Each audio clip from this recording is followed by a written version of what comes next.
And we are back. As always, we are Half Hour Henshin. I'm Sleepy Witch, and I'm joined by DJ Azure, the 2.5D Hero Talk Tuber. And as always, we're here to talk to you about this week's, superhero time, plus starting to talk about Ultraman again. Yeah. Oh man, that's gonna be fun. Yeah, it's gonna be pretty good. So we have another we actually have a school focused episode for Gotcha, which we haven't really gotten much. And they're third years now, which is very cute. I thought they were first years or something, so it's kind of cool that it turns out that they're third years. It feels like it. But but it's pretty nice. Like, the fact that Minato's still the teacher, and then we see childhood friend, and then we get something that we haven't gotten in a while. We get a romance subplot. We get a romance main plot, honestly, for this episode, because it was all. Yeah, but oh man, this was so funny this week. I absolutely adore Rina's actress, because her face was selling this entire episode. Yeah, she never said anything, but she's just in the background, and she looks so fucking uncomfortable. Yeah. It's so good, this episode. I know. I really enjoyed it. Especially in that first shot where you can see her in the background and she's out of focus, and then it just the other girl's holding Otaro's hand, and it's like, this is fate, huh? yeah, because the childhood friend, what was it? Sukuno? Yeah, Sukumo. Sukumo. Yeah.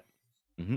Yeah, and it's it's but yeah, she sold it so well. It's real, some people, man, do I even want to get into how Twitter was up in an uproar for I heard the past 3 days. What happened? Okay, what happened? Because I heard there was an uproar, but I didn't see it. It's just the fact that for some reason they don't find it believable that Rinne would have feelings for Hotaru. I don't get it. They've been a little pair since the beginning. I don't. Yeah, did you guys watch the same show? Here's the thing. Episode 5 since no, not Ant Wrestler. This is episode 4 at the very minimum. When they were both talking about their dads. Yeah, that wasn't romantic, but I mean that means they were growing closer since then, and it just got closer since then. They just have such a cute dynamic as the no nonsense serious character with the very silly happy go lucky guy. This girl, the funniest thing though is the fact that this new girl is so fucking down bad for Hotaru. Yeah, it's so funny. I did not expect it to be this when we saw the preview, I'm like, oh, there's gonna be a girl, and it looks like Rita's maybe gonna be jealous, and this new girl's kind of gonna be maybe she's gonna be a little into, and it's no, this girl is clearly into Hotaru. Yeah, that's the biggest thing about this episode, the fact that there, like you said, there is a romance main plot now. Yeah, but also on side character stuff. Not yet. No. Okay. So let's talk a little bit about Lachesis right now, and just her little thing. She has little dolls. The little guy, the little dudes. So apparently those are. I think if I remember correctly, Gurion said they were evil people that he was controlling in the past. So supposedly they're people in there. Oh, interesting. They were criminals or something. I don't remember. Yeah, but she's able to just combine them and just make. A five combination guy. I mean, considering the fact that we had a 5 combination attack last episode, might be needed. Yep. if we're gonna keep this, but then, man, and then we cut to the first of the first cameos of this week. I love these. Oh my god. I lost my fucking mind. Flamingo. Yeah, we have the Comedic Research Club. Yes. The Comedic Research Club, consisting of a pink bird and a spear boy. Played by oh my god. Played by our beloved Don brothers. I can't believe they brought them back. We have Soda. I can't believe they brought them back as high school students. Yeah, it's so funny. Like when I was watching this, I had a pause. I had a pause and rewind. I was like, guys, is this who I think it is? Yeah. Oh my It god. was so funny. I love their bits. They were just there was just a cool little cameo and that they got the spear and the flamingo. Yeah. But also the fucking fact that like they almost get discovered because Hpur 1 is laughing so hard. Yeah. I'm glad Hpur 1's a fan of stand up. Yeah. Good to know. What's really funny, like, is okay, so I've been reading, like, so obviously I basically read a ton of manga. There's a manga I read called Me too. Shoha Shoten. Yep, Shoha Shoten, yes. Okay, good. Fantastic. Good. You knew exactly where I was going at with this. Yeah, just that Osakan stand up. Like, oh yeah. That's Very definitely cool. what they were doing here. Like the moment I saw two people walk up with oversized suits, I'm like, yeah, I know exactly what's about to happen. Yeah, and then that's the first thing I noticed, and then the second thing I noticed, I was like, wait, what? Is that who? Yeah, you're like, oh, wait a minute. Yeah. Motherfucker, you gotta be with your wife, bro. What are you doing here? Also, I did not expect to see the new kid from the drama club to be like this pathetic to start with. Like he just shows up and he's like, let's put a performance for everyone. Please save me. Yeah. Well, I mean, this is the classic. We need to form a club. Like we don't have enough people to in the club to keep it. I know it is, but I just didn't expect them to just come out and say it. That was unexpected. And then we get I think my favorite scene so far in the episode, which is we get the like, oh, I started the drama club because I really fell in love with, the plays and I don't have enough members, and they're like, okay, we're gonna do Romeo and Juliet, we'll help you. And everyone's like, look at Hotaro, yeah, of course, we're gonna help you out, right? And it's like, great, alright, Hotaro, in that case, you should be Romeo. And he's like, oh, are you sure? And he's like, yeah. And in that case... The best line from the person we did not expect to say it. Kaijiki, like, I guess Julia's gotta be either you and me, Kudo. Yeah, exactly. It's like not like just completely straight face seeing it. I love that. I'm gonna make another shitpost meme, but it's gonna be fucking bi icon Kaijiki, okay? Honestly. It's look, it could have been a joke for the fucking Sukun episode because it's like, oh, he makes people fall in love regardless. Sure. But this is like the second time. Yeah. I love Kaijiki. I'm glad he's around. I'm glad I do hope we get to see him in more shenanigans, but I did love seeing him at the beginning of the episode. And he's like, and look, Kaijiki's also here. And Hotaro's like pretend like this guy again, huh? But what's even funnier too is that Tsukumo says, I'll be Julian, and Kajiki's trying to separate them. No, Kaijiki, I love that Kaijiki was set on being Julian at this point. The moment Reina was like, I don't want to do it, Kaijiki's like, I got this. It's so good. And honestly, incredible, fantastic. I also love the bit that, Kaijiki is this crazy little weirdo, and we do still have the canonical confirmation that he is in a happy relationship, and she's just, she just lives in Osaka or whatever. Mm-hmm. I love, also just incredible that anytime anyone has tried to talk to Hotaro about romance, because everyone else can fucking tell that this other girl is down bad for him, Hotaro's like, just nodding his head like absolutely no idea what's going on here. Oh, man. Yeah, that was so funny. Yep. And then, hey, we get to see the sisters. Oh, whoops, I was wrong. It's Lachesis is this one, the supposed good one right now. But It's so funny. Like, yeah, the mentor is just like, oh yeah, she's an assistant now. Yeah, I like that. What's her name is her whole bit is just like, I'm just gonna pick up the kids without parents anymore, basically. Yeah, I just got this other one now. But yeah, we get Dread Type 3. We get Valvorad fight. The suit's still really strong. And we almost get another Spanner L, but she's not strong enough to actually use it. Yeah, but yeah, like it's actually really funny. Yeah, because he dominates this fight. At the somewhat. beginning, she like starts Yeah. beating him up for a bit, and then it's Yeah. like, oh, I can't use the suit because it's too OP for me. Mhm. And then of course, then Lachesis like saves them, and then Minato ninja smokes it. Yep. But we do get some confirmation talking about how Atropos is different than the other two, which obviously makes sense because she's played by a little kid. They obviously like just look different. Mhm. And we get more info about that later this episode when well, I mean, we'll just talk about that in a little bit. But oh my god. And talking about, I love the fact that we do get the confirmation that since they're seniors and they graduated, that means Sabi and Rene are both graduated. Yeah.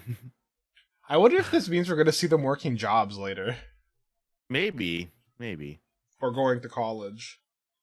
Yeah, or just like just showing up again to I mean obviously yeah, just showing up to the Alchemy Academy as usual. Yeah. I really like the little visuals they did for the Romeo and Juliet story. Or like they were very cute and stylized. Yeah, and then Renge and Sabi are crying. Yep, fantastic. I love that again, no one else has really been paying attention. Hotaru obviously isn't paying attention, but I love how it's like, oh, Hotaru's mom shows up, you guys are doing Romeo and Juliet. That means Rin's your Juliet, right, Hotaru? And I'm just like, I'm glad his mom knows, okay? His mom gets it. But then, Sakuto shows up, and then we find out that she also has a pun with her name and Hotaru's name. And then, but yeah, like and it's great too. Yeah, like like they make 100. Which, and the funny thing too is that Renge, like, okay, so once again, remember, like Renge just said, oh wait, yeah, Rene and Ichigo, sorry, Rene and Hotaru are 1 and 9, so they make a perfect 10. And then we get this one, which is 1 and 99, and it's like, did you guys watch this? I mean, I really shouldn't be commenting on like some of the discourse because like I mean, people can have their opinions, and here's the thing: if people just don't like them together, that's fine, I guess. Yeah, but like you cannot say that they're like this came out of nowhere. Yeah, that's the other thing. They've kind of been setting them up to be growing closer and being friends. Yeah. But anyway, Malcolm attacks, which is just kind of how yeah the episodes go eventually. I did not expect Tsukumo to be like as direct as she has been. Yeah. When she basically shows up to ask Rene, like, hey, are you dating him? Everyone says you guys are hang out all the time. Also, you guys have matching rings, and I'm glad someone else noticed. You know what I mean? True. And they have some like. It's also because they're really specific, like matching rings. You know what I mean? Yeah. And then Atropos basically shows up to just really stir the pot. It's kind of messed up, honestly. Dude, honestly, fantastic. I love Atropos' little menace. Atropos just showing up to just start shit is the funniest thing. I love it because like it's like she plays it so well. She plays a character that everyone is ready to throw down with a little kid with. It's so dude. Funny. I have beef. I got beef with this 12-year-old.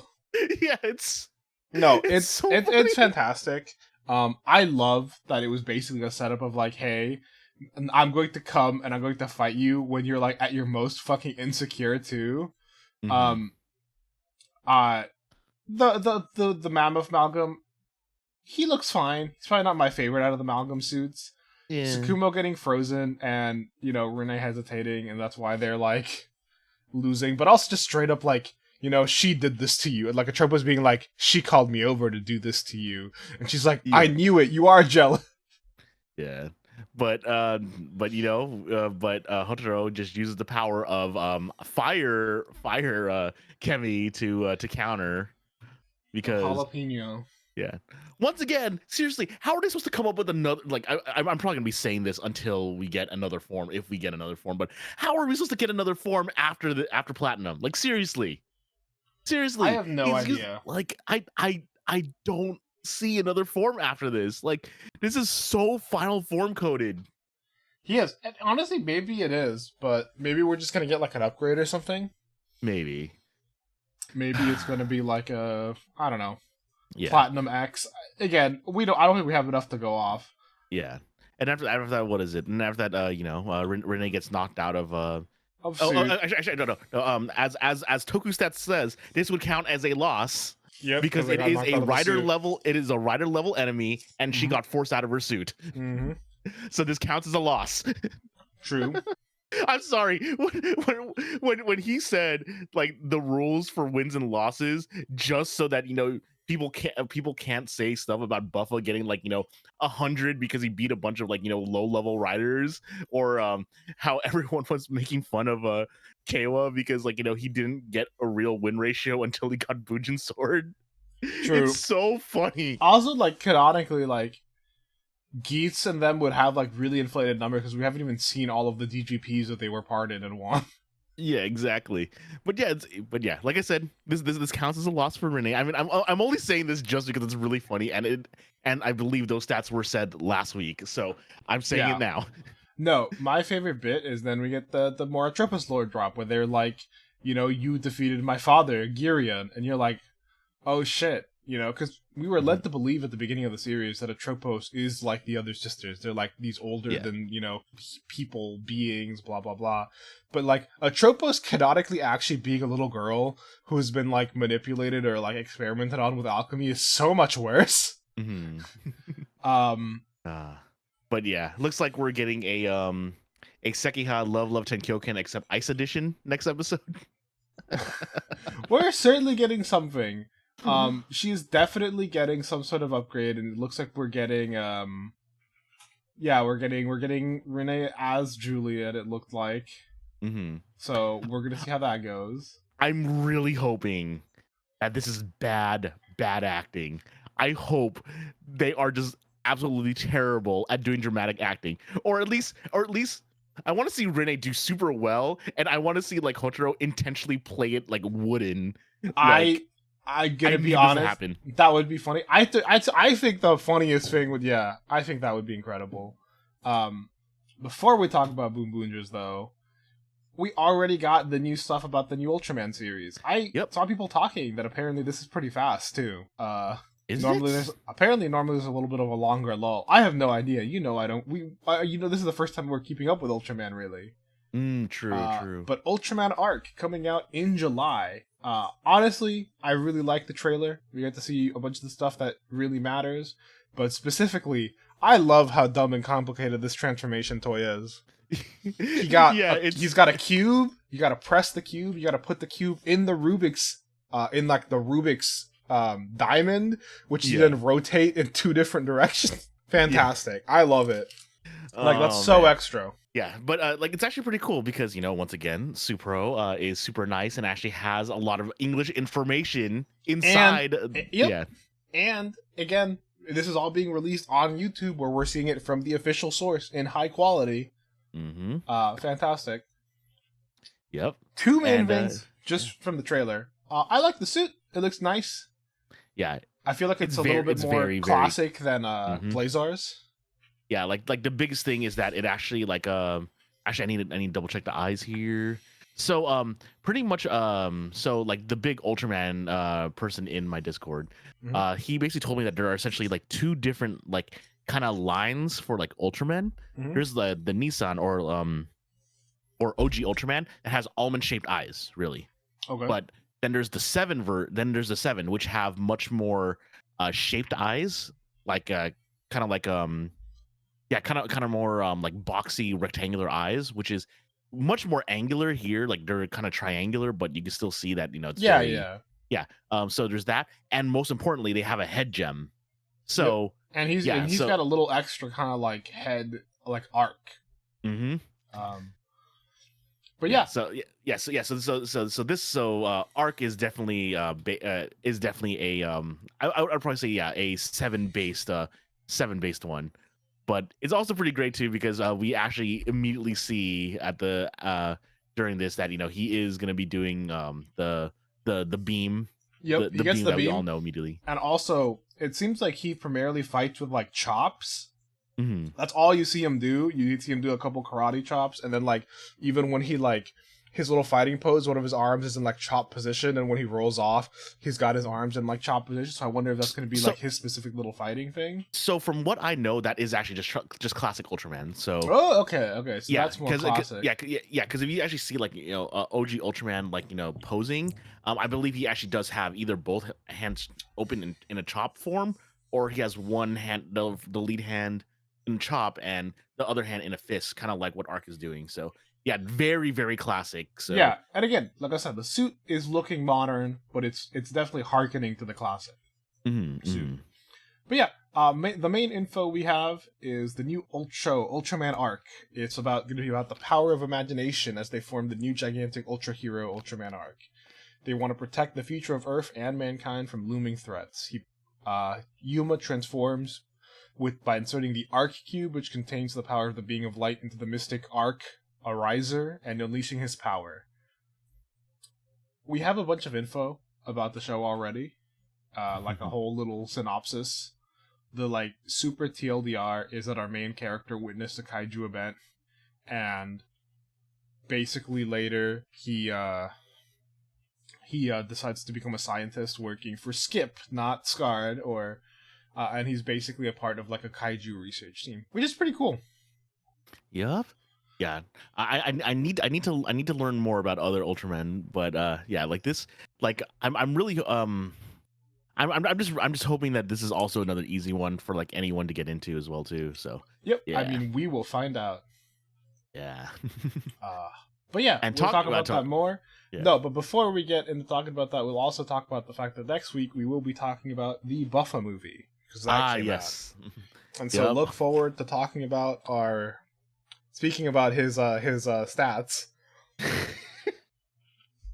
Oh man, I wonder if the stats are gonna change. I'm not sure if Toku's stats already changed any stats, but we'll see. No idea. Oh man, I love Toku stats so much, man. It's an incredibly funny Twitter account. It's a good bit. It's hating, but hating with evidence. It's so funny. But then again, that's just sports Twitter in general. It's not even, and it's not even hating, because sometimes like the stats are like truly positive and stuff. Yeah. But it's so funny. Like just the idea that it's NBA Twitter and Kamen Rider Twitter put together. It is the funniest concept, and it works so well. It's fantastic, honestly. I love Tokusatsu Twitter. Yeah. Oh man, but talking about Ultraman, I guess that is a way to segue into Boon Boongers. Oh my god. Okay, so I thought we were done with cameos, Sing Sonaza and Kiji Bro. Why would we be done with cameos? Apparently this was cameo week. Yeah, it was so funny. Okay, because. So our good boy, like I'm just gonna be calling him good boy from now on, but yeah, our good boy Joe, is basically, he is loved by the entire town. Like he basically is just helping out. Everyone just wants to give him free stuff, Yeah, and they give him food. And he's basically like assisting everyone, and so like basically two shopkeepers and then two muscle dudes come up to him and say, "Yeah, look at my biceps," and then the other one says, "Yeah, look at my abs," and who do we see?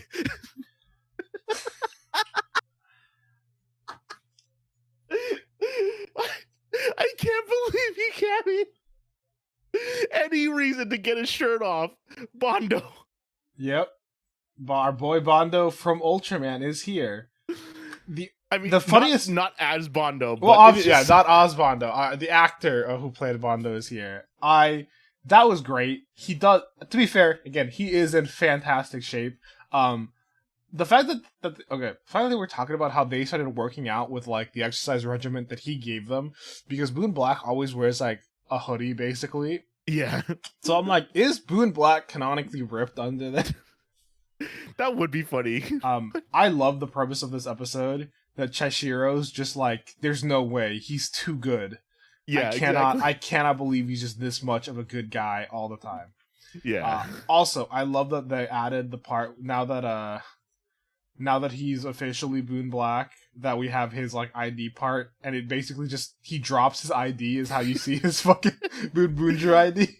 Yeah, but it's really funny though because like okay, so I know we were excited for this, but when the series first started, or at least like before the series started, we were expecting him to get dunked on every episode in some way. No, that hasn't happened like since I mean, like that. he was dunked on a little bit as a civilian, but it's also nice Yeah. seeing that, like, outside of, dealing with, monsters, which is something he really couldn't do as a non-ranger. Mhm. He was just a generally, like, a beloved member of his community who spent all his time, like, actually helping people because he loves helping people. Which is cute, that's kind of what we would want out of policemen, and, like, in a show that is for children who might want to be policemen in the future, showing this kind of, like, nice representation of, like, yeah, he takes his job super seriously because he's a super nice guy who wants to help people. Like, fantastic. Mhm. We got to talk about Mr. Rex because he also shows up. Yes. Oh man. I So love the fact that when he shows up, the figure that I recognize that low, extremely obnoxious engine roar. I yeah. fucking the fact that he just has a dog on his leg is incredible. Yeah. And it's really funny too because like yeah, Mad Rex, which I'm assuming is basically meant to be Mad Max, but like I was like okay, so like I said, every single time, like I'm gonna be saying this multiple times. Just have more characters interact in different ways, and this episode gives me everything I wanted. I thought watching this episode just from the fact that it's like, okay, Chishiro and Mirai are, they're interacting, chasing down Boon Black. The fact that like the whole bit is like her being like, it's so nice that you're taking an interest in people, and he's like, I just don't believe he's like that. Yeah, he's such a tsundere. It's so funny this episode, dude. It's so good. Yeah, and then yeah, toilet toilet man. auto monster. Ooh. Yeah. Okay. So number one, it's extremely gross, the idea of it, but it's so funny that because yeah, it's all about the cleanliness. Like, yeah, pretty much, like wash away everything. This is what you really feel. Wash. Oh yeah, yeah. I do love that. Like I do love that the design they use for like the toilet is also one of those really fancy like Japanese toilets with like all the extra buttons and the bidet and everything. Yeah, like, which is really funny because they put it into like one of like the regular toilets. Yep, fantastic. Honestly, hilarious. Yeah, but yeah, and then everyone is just telling the truth about everything, and and I love that we get like a Taya 1v1 with Mad Rex. Yes, and that keeps him occupied throughout the entire episode. It separates him from the rest of the team, so it's actually really interesting because I mean, as we'll talk about it later, I'll bring it up later. But Taya versus Mad Rex, like we basically see that they are very, very they outclass everyone else really. Taya is a lot stronger than the rest of them because he's been training for a while. But also specifically, the big thing, but I think it's like the important thing, is that he was also not having an easy time. It was a just barely made it through kind of thing with Mad Rex, which is cool because going back to the main person that Taya reminds me of, like from the recent stuff, is specifically Don Brothers Red, because it's another confident, I know what I'm doing, blah blah blah. But the thing with what was Don Brothers Red's name? Taro. Yeah, I was like, I know it's not Taya because it's Taya's name. It's like Taro was just OP. Taro could not lose. But yeah, like it's actually really cool. Like they it basically separates him from the rest of the team, so the other team has to fend for themselves. And talk about the other team fending for themselves. Joe sees everyone he helped get splashed with the truth water, and any reason to get Bondo's shirt off, honestly. Oh my god, again, I just love how they're arguing about that. It's so stupid. It's fantastic. So also, like, seeing that we've got the Boon Black into like the nice like animated roll call. Poses are always cute, Every time, we'll just talk about it for a little bit. Just the entire fight, Taya versus Mad Rex, incredible. It was a cool fight at like another like quarry location. They're using fucking everything, Taya's using all the extra little tire additions and stuff from the suit. This guy's just like shooting bullets and stuff, and he's got his big drill bazooka. Fantastic. I still think the funniest scene from any of these fights is watching Joe have the fucking plunger stuck on his head. Yeah. Oh man. But of course, like, we can't have, funny things happening to monsters without it also happening to the heroes as well too. And it Yep. is the funniest thing because, first we see that Joe gets splashed and he is Yep. still Oh, the nicest person ever. yeah, and I love it because again, even in the process of getting splashed, it was gonna be Mira who was gonna be hit, and he, Mhm. screams out, "I'll protect the people and the Boon Boongers," and he Yeah. like moves out of the way, blocks it, and then Cheshire is immediately like, "Okay, now we'll see the real him." And you see Yeah. them do the little thing with like his face going down. He stands up and he's like, "The people of the city and the Boon Boongers." Balls his hand into a fist. "I will protect them all." Yeah. And after and after that, yeah, he basically tries doing the same thing to Mira and Chashiro, but yeah, Chashiro gets Cheshire gets splashed, hit. and then this the funniest reveal. I just What love happens? that. What Look, happens if you remove the Tsundere? What happens if you remove the Sun from Tsundere? he's just there. He's just like, you know what? You're the most spotless shade of black I've ever seen. I It's love this. so Him's like, will you forgive me and blah blah blah. Like it's fantastic. And then they have like a blue black like team up. Like Mira after this, Mira does not do a lot. These guys just yeah, fucking 2v1 the toilet guy. yeah, they really do, and it's so good. It's Like fantastic. yeah. Mira shows up for the finisher, but just like them two, we did it like great. Again, continuing to love the Boom Axe. Yes. The Boom Change Axe. Fantastic. But yeah, also I just really love them steering like their energy balls to do their The finisher. driving, It's the great. driving finisher is so funny. Yeah. I love that. Like, okay, cool. We got to go into the thing, and Mira's the one who gets to drive with Bundario, and Chassie's the Yeah. one who says it because he's like, "Your driving is more cranked up than anyone else." And he's so hyped up. And Mira's like, Yeah. loving the passion. Yeah, and it's also great too because like they immediately get Yadakar off the road, and me cheering. Oh my god, it was short this week. Rainbow Road was short this week. No, that was good. I also just love that the bit was like Yarukar just decided he was gonna fucking take a piss in the middle of the chase. And he just falls off the road because it was another virtual trap. Yeah. Honestly, that was incredibly funny. I'm honestly not the biggest fan of like sometimes obviously like the potty humor because it's a show for kids and it's like yeah, that I thought was pretty funny. Yeah, it was so funny. But yeah, making him get off the road immediately. I'm just like, okay, good. Yeah, I'm kind of hoping that unless something actually needs to happen in the Rainbow Road, we're just gonna kind of get more of this from now on. Yeah.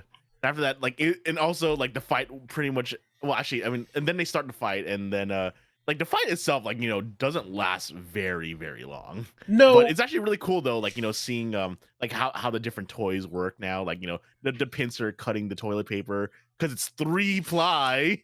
yeah, I think that was very funny. I think my favorite bit is because this was like a more of an establishing fight, being like, look, they're competent enough to fight without Taya. They can at least take out a monster on their own, and they're not having problems. Meanwhile, Taya's still like 1v1ing, and he basically only gets saved by the skin of his teeth. Yeah, thanks Because to there he Break. is. Yep. Yeah. Yeah, and Break throws a manhole cover at him that he basically uses as a shield. Honestly, the look of the sword and shield looks really good. I wonder if we're gonna get that's gonna be like an upgrade later. Maybe he gets a tire shield. I mean, it would make sense, but I kind of like the idea that he just stuck it on his changer. Yeah, but that's what I'm saying. I feel like that would be something that would come. Here's the thing: they've already established a changer with everything else. I feel like it would just be a thing that gets added on later. Yeah. And then incredible bit. Yeah. Before the fight can continue with Red, the dog starts barking, and he's like, "Oh shit! Well, I gotta go walk the dog later." Yeah. Wait, what? And then Break is also like, oh, and Break's really like curious about him too. He's like, huh, what's going on? And then the ending of this episode is just Chachiro just so distraught over how how he can't put up the act anymore. He's not allowed to put up the act anymore, essentially. Or how they're just making fun of him because they're like, "Oh, Chashiro, you were so hot blooded," and he's like, "Shut up, shut up, shut up." He just looks so dead inside. It's so funny. Oh man. and I love also how fucking Boone Black mistakes his name to being something else as well. Yeah, it's like, yeah, your name is Chashiro, right? And he's like, my name is Ishiro. Mr. Shiro it is. That's right. Yeah, it's meter Ishiro. Yeah. Yep. Then we got the dance ending. Cute as Yeah, always. it's also really funny too because like this is they're all the three of them are just having fun and basically like celebrating their win. Taya's like, I had to do stuff too. Yeah, I love how he's like, you guys know I had a big fight too, and it's like, apparently not. So apparently next episode we're getting another romance subplot, but with Bundario this time. This is gonna be just a bit. And we're finally gonna get Boon Orange. Yes, I've been finally waiting for this. I want to see. Well, I've been wanting to see the construction vehicles, but I also just want to see him do anything. He looks great. I love his actor, and I love his design with the big coat and everything. And it also really works out because it looks like the fucking auto monster for this time is built out of like rubble because he's got like a bunch of cement blocks and like steel bars and stuff coming out of him. So it's like cool, perfect thematic guy for the construction bot to like destroy. Yeah, and talking about the construction bot, he uses a giant hammer, so I'm smiling. I love that it's a giant hammer, and then he's got like the other thing on the shoulder to like help hold it. Like fantastic. Yeah, it's a freaking power arm. Yeah. Yep. Well, you need that to hold the big hammer. Yeah, that is sick. I cannot wait. I cannot wait to see that in action. Yeah, it's gonna be cool. It's probably out of the combinations, probably the combination I've been looking forward to the most. Yeah, and we still have like a bunch more combinations to see from what I see. Yep. But with that is all you are getting from us this week. Thank you so much for listening, and we will see you later. Later. This program is brought to you by Our Unending Love of Tokusatsu. If you enjoyed the show, please be sure to like and subscribe. And hit the bell for notifications. And if you would like to support us further, consider becoming a patron at our Patreon, Half Hour Henshin. You can get some exclusive benefits, such as your name in the credits and joining our sticker club. Or, if you want to help with a one-time donation, you can also find us at Ko-fi at Half Hour Henshin. You can email us with any questions or theories at halfhourhenshin@gmail.com or on Twitter at halfhourhenshin.